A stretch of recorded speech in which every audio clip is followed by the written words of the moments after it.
ГСП онлайн. Городские новости сейчас.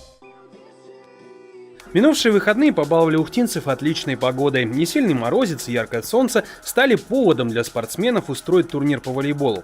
Экстремальные игры прошли прямо на снегу, рядом с залом второй спортивной школы. Матчи с северным колоритом уже стали отличной традицией в городе. На этот раз участников набралось полсотни. 13 мужских команд, 8 женских и микс, когда в паре и парень и девушка. Кроме ухтинцев, на импровизированный волейбольный корт вышли гости из Печоры, Сыктывкара и даже Ейска. Конечно, цимус в том, что, во-первых, намного сложнее условия, и климатические, и покрытия, и ветер, солнце и так далее. Плюс 2 человека, тоже тяжело. И спортсмены, они же такие люди, чем сложнее, тем интереснее.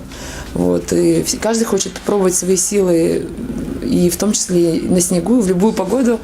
Классические правила снежного волейбола подразумевают игры с 3 участниками по каждую сторону сетки.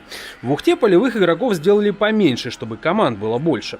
Каждая партия играется до 21 очка. После первого дня раздельных игр мужчин и женщин на второй на поле вышли микс-пары.